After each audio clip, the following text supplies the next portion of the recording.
Remember, Jeremiah had a job before he was born to pull down and destroy and set up nations. He said, I'm making you a prophet to nations. Literally, he wasn't just a voice to Israel. His calling was a voice to many nations, and he fulfilled it. He gave them the message, and he said, if you listen, it will be well with you. In other words, the assignment, go and read it. He said, when Nebuchadnezzar comes to rule over you, say yes. You know, normally you fight back. Why should you rule over me? You know, normally you call the other country, come, let's join and form NATO and fight back. God was so kind. God so much does not want to see unnecessary bloodshed that he literally told them, don't fight. He told Jeremiah to tell his own people too. They didn't listen. They fought. And a lot of people died from hunger and from war. None of them would have died. You see, let me show you the beauty of our God.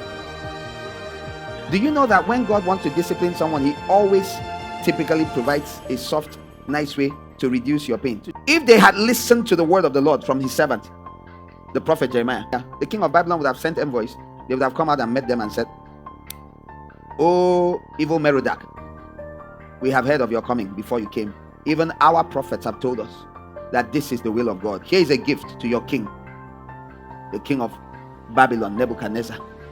We await the king's command. For those who don't know, they were not supposed to be taken into exile. They were to be the servants of Babylon in their land. They were to stay in their land but serve the king of Babylon. So what would have happened is that the king of Babylon sometimes may have sent and said, I want 30 of your brightest minds to come and wait on me in my court. Do you remember Daniel, Hananiah, Mishael, Azariah? That king was very open-minded. He didn't care where you were from. He wanted the best minds. When he took them as slaves, Daniel was around the king. They were all around. If they had listened to the word of the Lord from his servant, the prophet Jeremiah, those people would have sent a gift back. The king of Babylon would have stayed by and said, really? They didn't fight?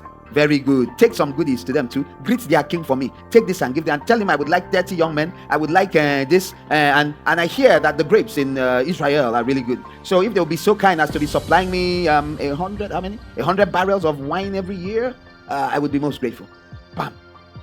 Their pride would be bruised a little, because they remember David's time. Even at David's time, nobody for trials like this. Small, but they will walk, then they'll send a tribute once in a while. Yes, that's how Israel would have been prospering during those 70 years.